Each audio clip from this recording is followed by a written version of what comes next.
Okay. Well, it looks like we've had quite a few joiners. So what I suggest is that we go ahead and get started. So welcome everyone to the Indigenous Peoples Task Force webinar. I'm Roper Cleland from the IPIECA Secretariat, and it looks like we have about 20 participants joining us from many members, including some new names. So I'm very pleased that you've all been able to join us this afternoon. I would like to also acknowledge Anu Paman-Mohan from Statoil and Craig Tash from Woodside for their hard work as the co-chairs of the task force. And we'd also like to thank Fernando Benalcázar from Equitable Origin for agreeing to present to us today. Before we get started, what I'll do is just quickly give you an outline of how the webinar will run and a very brief background on the Indigenous Peoples Task Force. I'll then hand over to Anu, who will introduce Fernando and give a summary of the topic. Fernando will follow with his presentation on people's involuntary isolation. And then Craig will moderate the discussion and any questions that you have for Fernando. And then we'll finish up with next steps for the task force. So the Indigenous Peoples Task Force was formed in 2008 in order to examine Indigenous peoples issues relating to the oil and gas sector.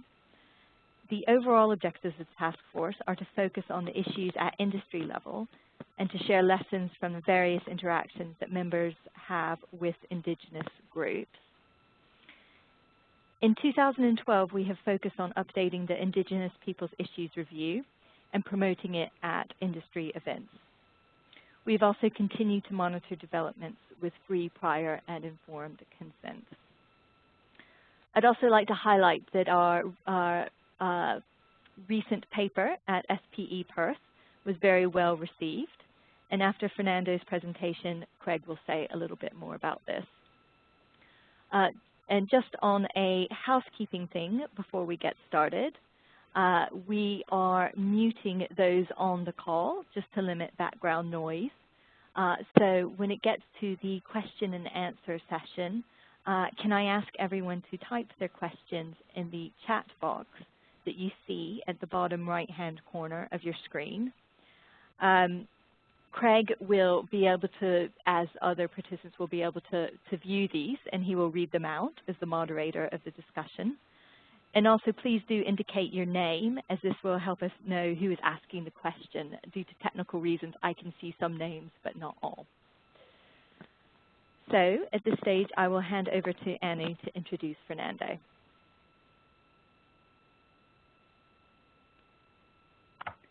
Thank you, Roper. The pleasure is mine to welcome all again to this webinar series of the Indigenous Peoples Task Force, and we have yet another very interesting webinar to offer to you this morning or afternoon or evening or late night, depending on where you are.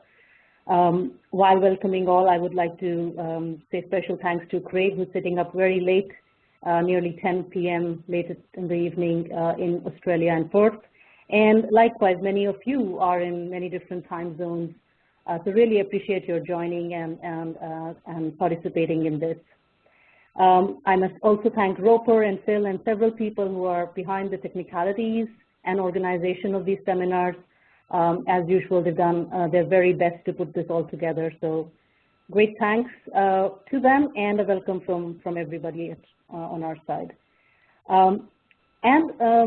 I have great pleasure in introducing Fernando Benalcázar. I've not met him in person, so Fernando, look forward to seeing you sometime. But I would like to share with everybody, we couldn't have had a more experienced and expert speaker on today's topic than Fernando.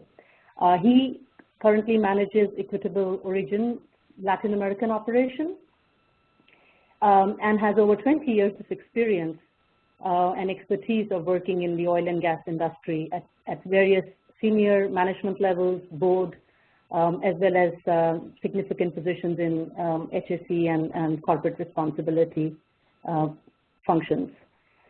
And he has served particularly on the board of directors for the joint venture between Tanganyika Oil Company and Syrian Petroleum Company, and has done similar work in other capacities for Encana in France, Canada, and Ecuador, Occidental Oil and Gas in Oman, Venezuela, Ecuador, and the U.S. So it's a broad, wide-ranging exposure and expertise that he's had to the issues, and significantly on the Ecuadorian Latin American context.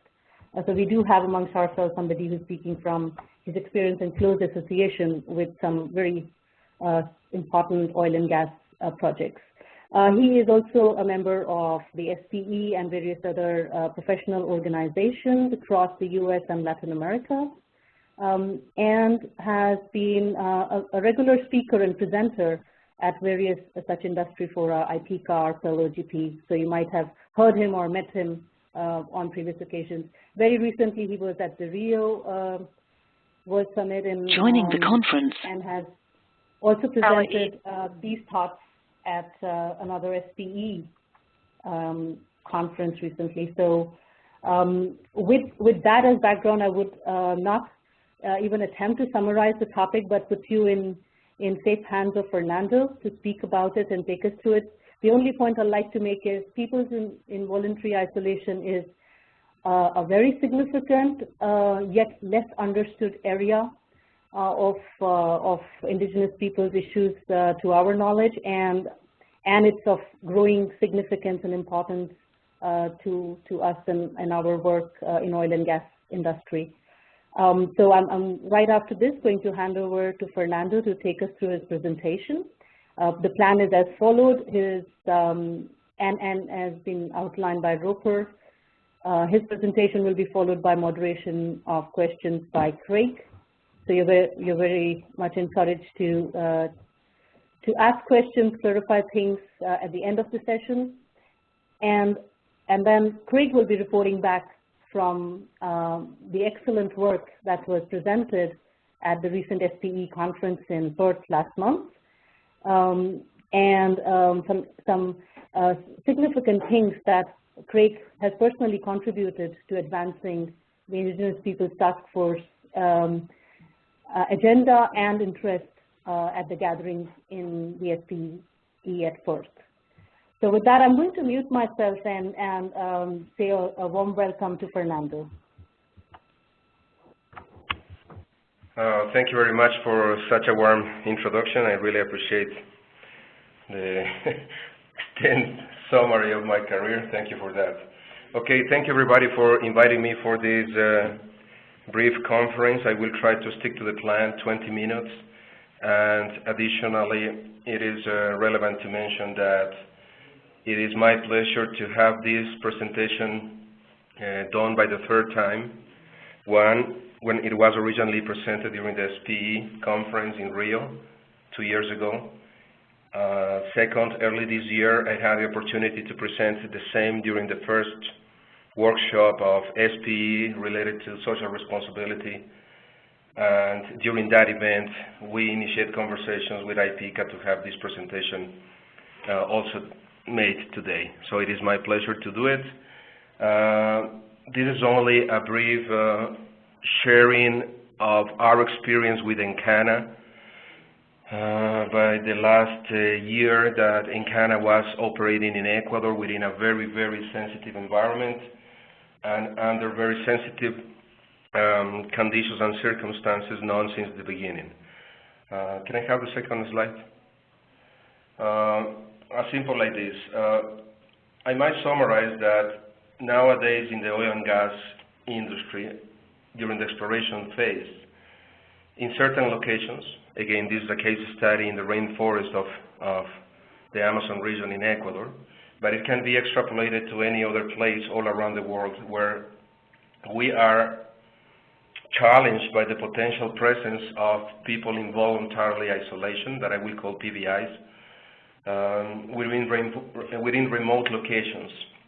And it is evident that during the preparation and inception phases of the project, it is really important that we must evaluate the feasibility of performing activities, namely seismic exploration, in those areas where we suspect or there are historical information of potential presence of them. Again, this case study will be associated with one of the most diverse areas in Ecuador, which is the Yasuni National Park. A little bit of the history about oil concessions adjacent and even within the park. The strategy that we use, the PVIs, event cases existing, and some conclusions or recommendations to be suggested. Next slide. Let's start by defining what PVIs are. I think for sure all of you around the table or in the conference understand clearly the concept that these are isolated indigenous groups that they have decided to maintain total isolation from the geographical and cultural point of view and try to limit their contact to their own kind networks. Although this is a very nice definition, the evidence is that clear that the more that we approach into their lands or into the areas that they have traditionally walking around or even inhabiting on, the more potential contacts have been started by them.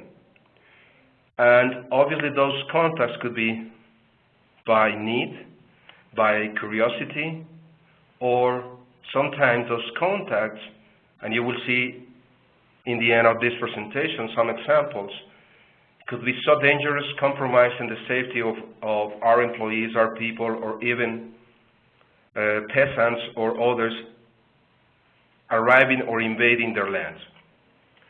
So, therefore, PVIs are a subset of indigenous peoples in a very unique and particularly vulnerable position, who in many cases are under constant threat from territorial intrusion, diseases, deterioration of their own ecosystem, and obviously the environmental impact that any of our potential activities can bring. And next slide. Just to have an idea, in the South American region, in the north portion of South American region, these are areas where in the last few years, and even recently, 2 or 3 weeks ago, we have had regular reports of presence of PVIs.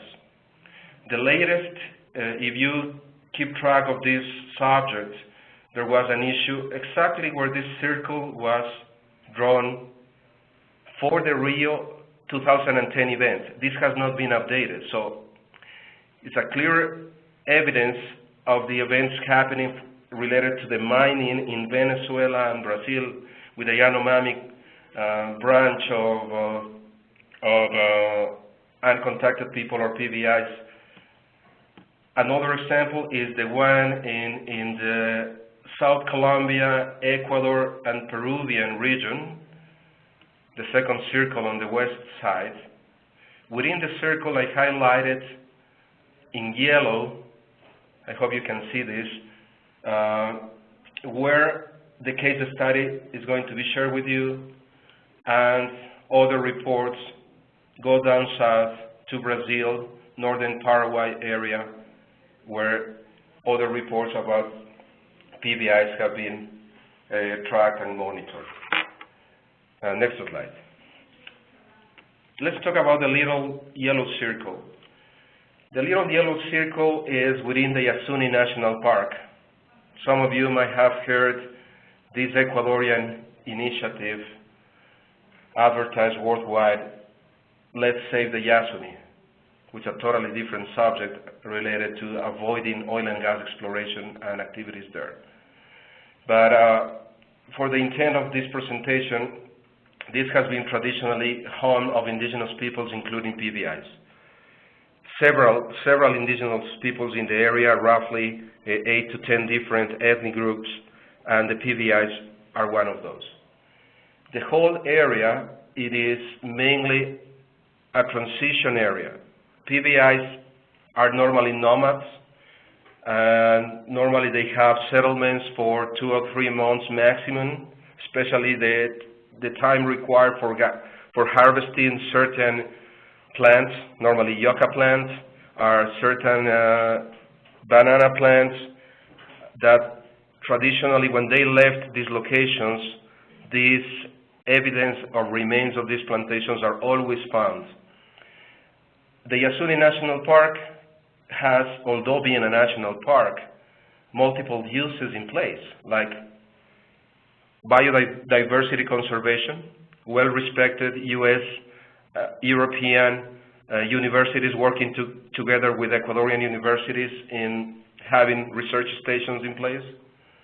There are pretty interesting sustainable use of rainforest products for pharmaceutical or for food industry. 3 or 4 world-class ecotourism locations with fantastic lodges into the national park. And believe it or not, oil extraction has been there. Concessions were granted even before the creation of the park. One of the big things that years back, 1999, was established is what we call the no-go zone. The no-go zone, NGF, is simply an area that was, by ministerial and presidential decree, established with no delineation since 1999. But as part of this strategy that we implemented, you will see that we were really influencing in having this fully delineated by 2007, 8 years later. Next slide. Just to expedite, because time concerns, in general terms, in this slide, I will summarize that ENCANA, when took the operation, simply ENCANA knew that roughly 50% of the project was going to be compromised because of the no-go zone. And when we made the decision to enter in 2003, I was able to manage with senior management, specifically the country manager and his immediate boss in Calgary, that any business model, any business plan we should do for that block acquisition should be considering the possibility of not having roughly 50% of such block. That was a very, very difficult thing to be solved, but just using the same strategy that I'm going to share with you guys, I was able to convince them that it was not a rational, good decision to move into that area should we start operations there. Next slide. On this slide, you can briefly see that I will try to show here the boundaries of the Block 17 are this very weird shape that you can see here. This very weird shape had this portion, which is here, with this brown limitation. Roughly, this inverted L-shape section was 50% of the whole block. That was, since the beginning, potentially compromised in the business model. Next one. Next slide. So I think here comes for me, the bottom line of the core of this presentation. The strategy we internally use and later we go out with the same was convincing internally senior management in Calgary, in headquarter office, that we have a very strong corporate responsibility policy as a whole company, where we always call for the basic principles of corporate responsibility. And we cannot compromise that in any possible way, doing activities where we know that PVIs existed. Then we internally decided that extrapolating that corporate responsibility policy into specific subjects related to PVIs was going to be an application for the country operation. Therefore, we adopted that officially as the Ecuador operations, and later we also, as part of that enhancement of the policy, we decided to proactively support the Ecuadorian government in delineating the no-go zone. 7 years after they have the delineation on paper, we allocated resources, financial resources through a trust. We never gave away money to the government. We created a trust for the logistics and supports of scientists, helicopter flights, river logistics, or whatever was needed, and properly managed through a trust in order to avoid perceptions of corruption. Second, we initiated a process to raising awareness about PVIs in several venues, including national media. The end result of that was a fantastic DVD, and if somebody might be interested, I don't have any problem to ship and mail that to you guys, that we call Taro Menani. Taro Menani, it is a 1-hour DVD that was internationally presented and nationally presented in several venues, where we talk about the importance of PVIs and how can people contribute to saving them, not necessarily only from the oil sector. Then we hired a well-respected environmental consulting firm, Walsh, and in fact this paper was written with the collaboration of a couple of the guys from Walsh. And we performed an environmental and social impact assessment to identify the use of areas by the PVIs. And here I just want to clarify something. When we deploy some limited scientists, namely 2 or 3 of them per location, as part of the formal plan, and you will see that in a couple of extra slides, they have full authority to call evacuation means, evacuation choppers, and we never, the moment that we saw any basic evidence, we never compromised. We moved people. And to be honest, only in the end of the campaign, we had, in July 2005, clear evidences around the camp of these 2 scientists at the point that we evacuated them right away. It took us less than an hour and a half to have them out of the place.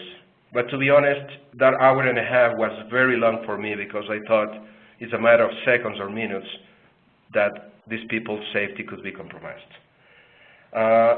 Then we initiated an open dialogue with the Ecuadorian government and key stakeholders after we have raised awareness about PVI issues that enter into the national debate, the scientific, media, academia debate that brought a lot of positive issues for us. The outcome, next slide. The outcome of this, and I will be trying to rush on this, the outcome of this is that we ran a 2 seismic programs adjacent to the no-go zone, and we also recommended that no activity should be done within the no-go zone. That was tough to sell, but since the beginning was none, and it was in the end accepted. Second, we developed what we call the guidelines for working in those adjacent areas, the PVI's practice guide for working in sensitive areas. This document later became a national policy, which was one of the big achievements as a result of sharing information and working together with the government. And it transpired later in a presidential decree that became an official law that they call the Code of Business Conduct for oil and gas activities adjacent to the PVI's no-go zones. And finally, the no-go zone was delineated in 2007 by presidential decree, February 2007. It affected not only the operator, it affected other 2 operators with initial reactions, but later on, with the pass of the years, 5 years from now, they have been able to renegotiate compensation plans with more interesting prospects for them. And next slide, please. Just to finish, some of the key highlights of the plan for managing an incidental or accidental contact are highlighted in this slide, where you can really appreciate that there were full empowerment for people working on the ground, consultants, subcontractors, and contractors, like stop working and leave the area immediately, always keeping workers and PVIs safety in mind, make all efforts to avoid physical contact with PVIs. One of the big concerns with PVIs will be always transmission of common disease. Common disease for us that could be detrimental and fatal for PVIs. During the Encounter Act, should an encounter exist as part of formal orientation and training that took more than 2 days with adequate people, with psychologists, university professors, tried to teach people how to react in case of an encounter. And the bottom line was always trying to keep a passive attitude and respectful manner, obviously keeping in mind that you can never know and potentially self-defense could be a need. Very risky too. After evacuation of the area, we need to report a joint task force involving government authorities and some scientists really interested in the subject. You can see those in the slide. I don't want to continue wasting some time on this because of the time limitation. But again, stopping the work, leaving the area, and postponement or cancellation of the work has to be considered.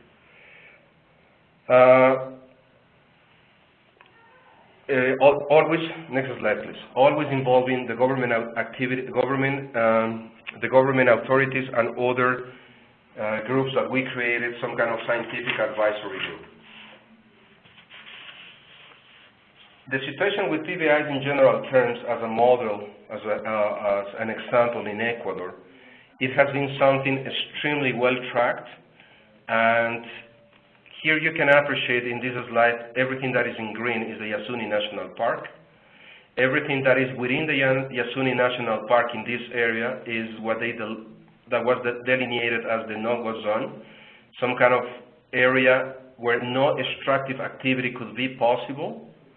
And everything that you see in this yellow band, it is a 20-kilometer buffer zone. Within this buffer zone, anything related to extractive activities could be performed, but under the compliance of the Code of Business Conduct, which is extremely demanding on environmental and PVI social conditions for any operator. Next slide. Okay, next slide.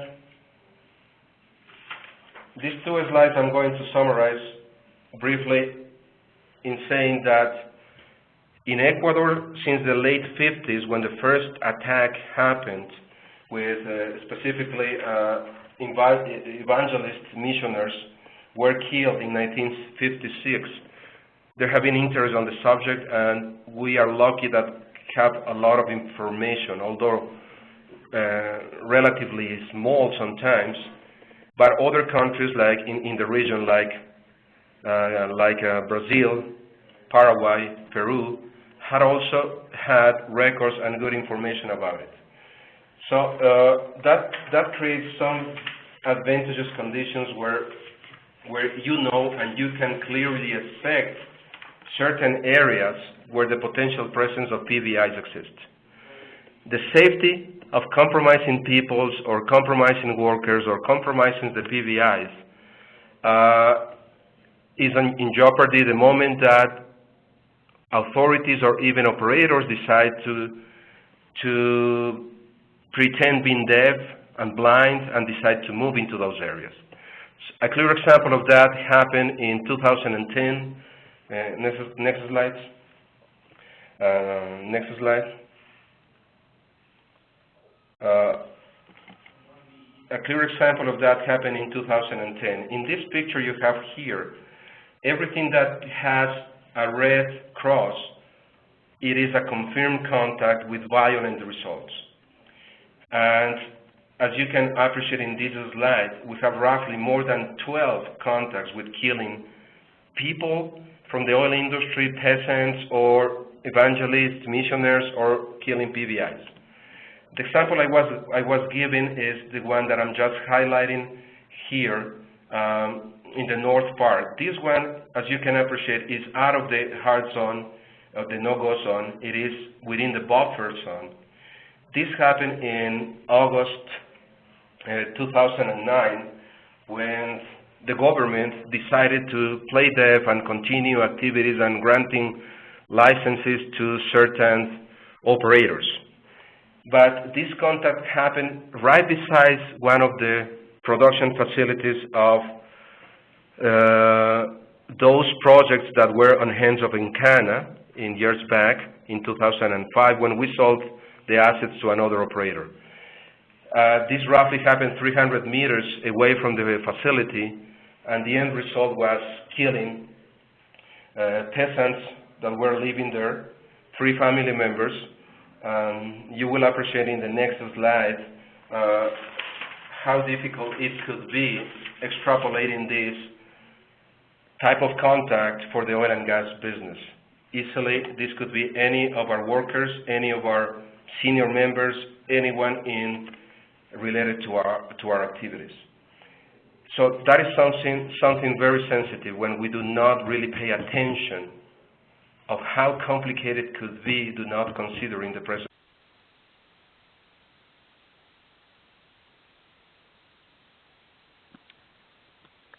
It looks like we might have just lost Fernando. Let's give him another minute to see if possibly his line is dropped and he can dial back in.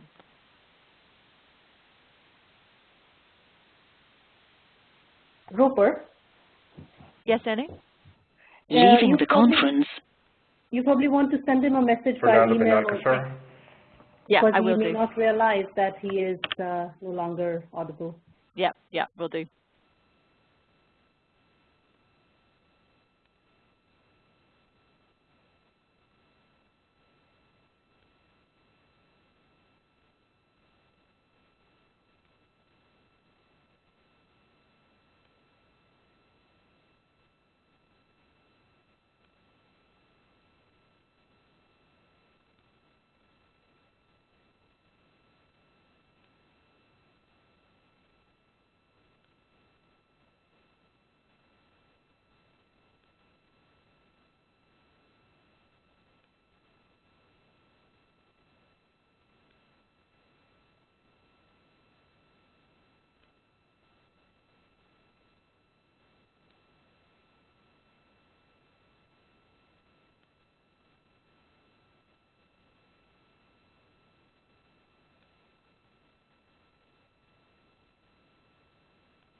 Joining the conference. Fernando Benalcázar. Welcome back, Fernando. We lost you there for a little bit. This happens, huh? Not to worry, not to worry. I'll hand back over to you. Okay, can you have the next slide, please? Here, I was just saying that these are evidence gathered in the field, early this month. And these are exactly the same evidences that we saw when we withdraw the people from Walsh in 2005. You have a footprint, a clearly evident footprint on your left hand. Also over these leaves the same. And this pretty interesting issue that I'm highlighting here, these are the evidences that we saw before when there's some kind of demarcation or patch tracking that PVIs normally use. They just break partially the tip of branches or leaves all the way into the paths that they are using in the very dense, pristine jungle. This happened in, this picture was taken by one of the social scientists going down a new exploratory area. If you remember the slide before where the killing happened, that new area, it is roughly in direct line to this point, roughly 7-8 kilometers east of that location, which confirms first that these are nomad people. Obviously, for them there are no boundaries. It is their land. And also that there is a big activity of trying to encroach to areas where peasants and the oil and gas activities in development phase are, because obviously there are some things potentially being very interesting and attractive for them, like there are several events where they have stolen food, they have stolen pans, they have stolen basic tools, issues that could be obviously for their own interest, who knows with whatever application they might find for them. And in summary, to finish my presentation, PVIs are becoming an important issue that must be evaluated at the very earliest stages of due diligence of a concession. Again, the example I used, when we did the due diligence for buying or not that concession, we took into consideration that, and we added into the equation of potentially being 53% of the block out of business interest. It is important the reputational issue to be considered, as well as the financial ramifications. When a company is extremely well positioned, branding, company name, reputation is critical to be taken into account. A second issue or second recommendation that we can put on the table is a basic baseline related to ethnographic data existing in the country or the region should be pursued, and allocating adequate resources to gather all the available historical data, and based on that, consider all those aspects into a risk assessment of PVIs before conducting any activity, and always considering that the consequences of PVI's presence and contact will be compromising, could be fatal, and could be detrimental for PVI's lives as well as for those of our subcontractor group or our company groups that can get in contact with them. It has been confirmed, at least in the Ecuador case and many other cases that I have read, that more than 85% of the contacts end in violence. The next slide, please. The environmental and social impact assessment processes, as well as the environmental management plan and operating procedures, must consider PVI subjects, considering them in any possible aspects of the exploration development, and obviously that it's only applicable should the operator decide to move in regardless of whatever data has been gathered or the risk assessment has put in perspective that, guys, we are going to do a very risky exploration phase, but some kind of contingency plan established in the environmental and social management plan should be there for any activity. But again, it is not my recommendation pursuing activity. That's my preference. Operators should cooperate openly with government and stakeholders in developing policies and strategies to protect PVIs. One of the things that I skipped in my presentation, but it's still relevant for a couple of additional minutes, is that we established what we call an Environmental Social Monitoring Scientific Committee. We invited people from the 2 research stations from the academia, invited people from 2 large social NGOs operating in the Yasuni National Park, 1 people from the most respected environmental NGO, and 3 members of the government, for a total of roughly 9 people committee. This committee had no physical presence on the field for obvious reasons, but this committee was established in the beginning of the process as well as during the execution of the environmental impact and social assessment as an advisory group that put several ideas and recommendations on the table that were effectively used and later transpired in the final results of having a national policy on these aspects. That's all I have, and I hope some ideas were put on the table for you all. Thanks.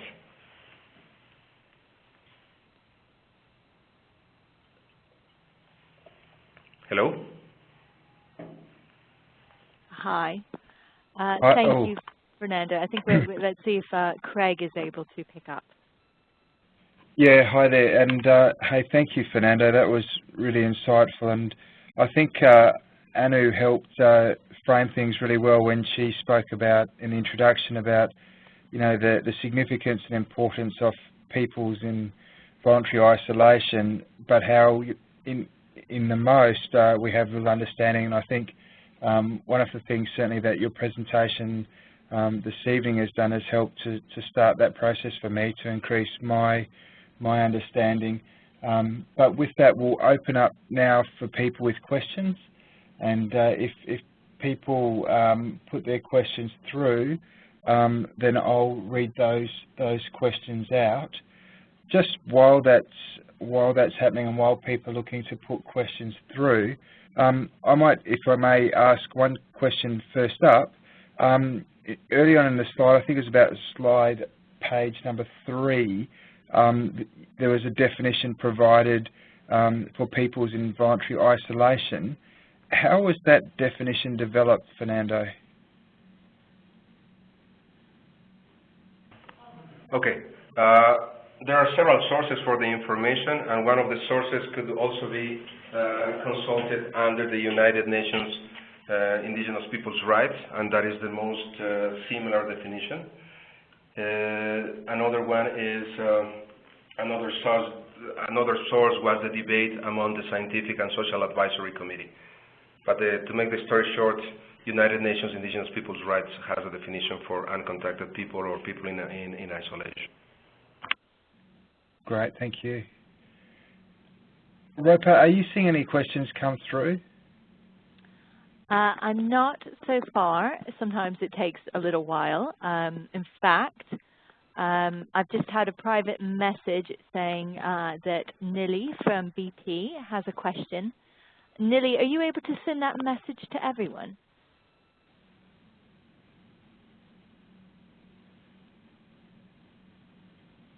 Or Nili, if you're having trouble, you can just send it to me and I'll read it out.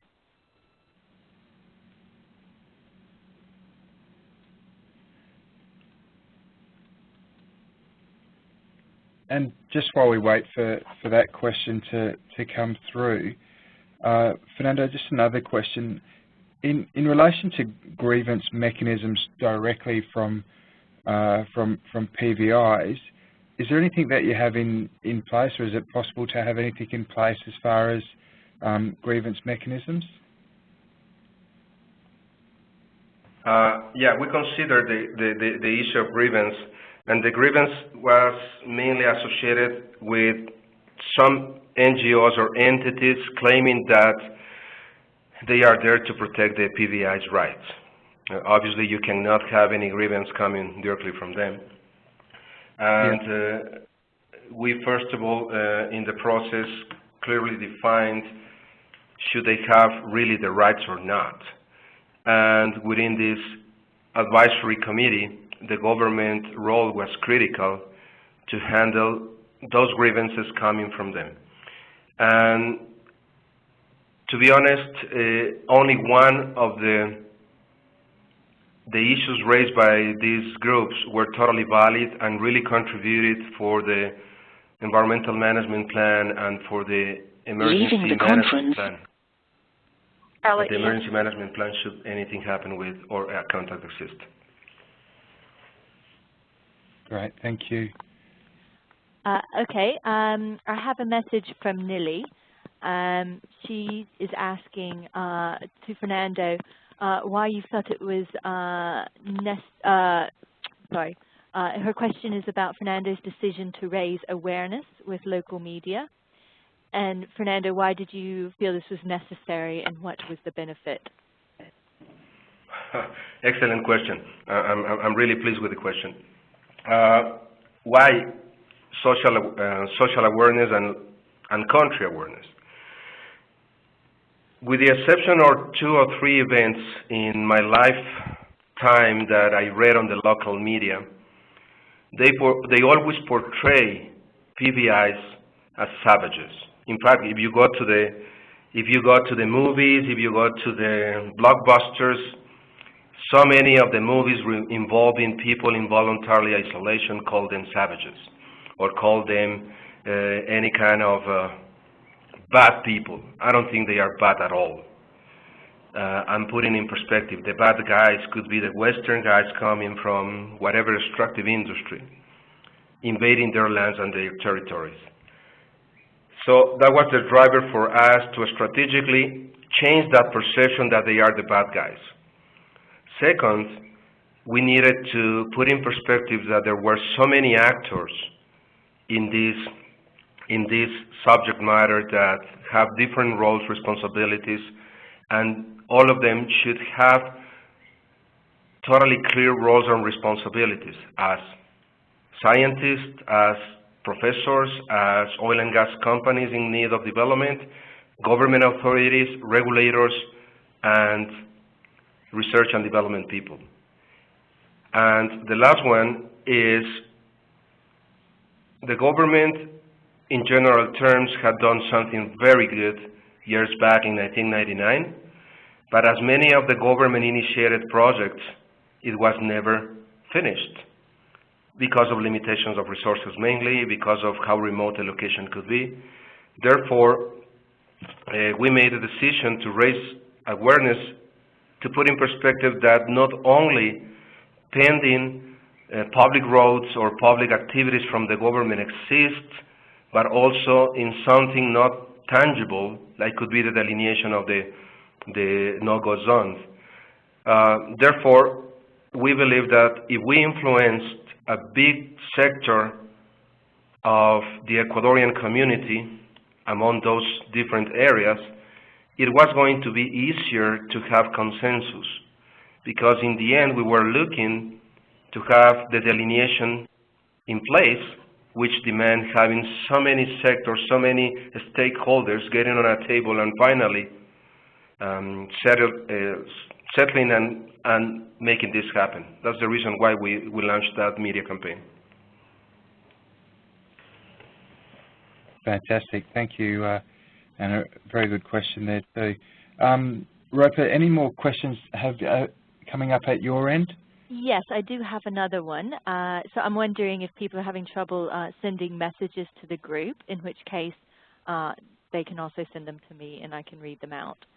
I have one from Toral at BP as well, and he's asking, how do you ensure that you do not have indirect social and environmental impacts on quality of PVIs, so for instance access to water, basic food supply, etc. Very difficult question to answer, but I will try to summarize. The presence that we had in the project in the adjacent area to the PVIs was extremely demanding on environmental regulations, well monitored. Every single activity was extremely monitored, and that was the subject matter of a different paper also that we published with SPE. The monitoring process was on hands of students senior students of biology of one of the most respected universities, that they were the spearhead of the seismic lines, with full authority to stop the project if any minor violation on environmental aspects was made by the subcontractors. There was also, as part of the monitoring plan, 2 or 3 indigenous community members that really knew the area, native from the area, that they were in charge of identifying any evidence of PVI's presence. And to be honest, during the 2.5 month seismic campaign, we didn't have any evidence of PVI's presence. Therefore, in answering the question, all the provisions for safety aspects of water management, food handling, any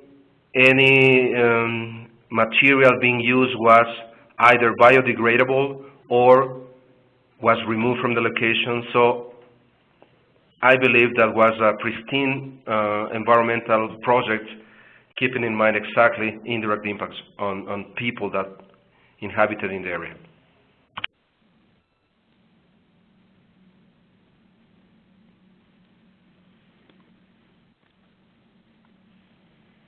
Fantastic, thank you.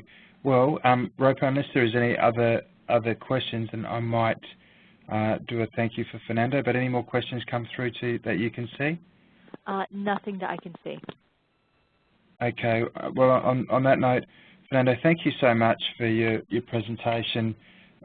It really has provided myself, it's really opened my eyes up to some of the issues facing the interaction between oil and gas companies and peoples in voluntary isolation. I think it also confirms, when you look at the approach, or you look at the frame of the approach in the strategy, what you call the operator strategy, developing those internal policies or controls from your company's side of things, the stakeholder engagement approach, an approach towards the impact or the measurement of impacts, and then management plans consistent with those impacts. And then you spoke a little bit through the questions around grievance mechanisms or approaches towards being able to address issues or grievances. And it again demonstrates the benefits of applying a framework to what we do in relation to Indigenous peoples. But thank you so much for your time today. I hope everybody gained from your presentation. Thank you. Oh, no, thank you. It was a pleasure for me. I encourage people to use the SPE paper that was published related to this one. It is available in the SPE section where you can buy papers. And my apologies if I tried to reduce the time, just because keeping in the time frame, I tried to reduce to 30 minutes instead of 45 minutes. But I think I never compromised the idea and the concept. And also, another reference that you can use for the subject matter is, already I sent a note via chat referencing to the ILO 169, which is another key reference related to Indigenous peoples and tribal issues. Thanks again, and hope it has been useful for all the team. Thank you, Fernando. Much appreciated. And I will send those, the references to the SPE page and the ones that you've just sent to me on the UN Declaration, the Rights of Indigenous Peoples, when we upload this webinar to our members page, so that all of our members have access to that. Okay, thanks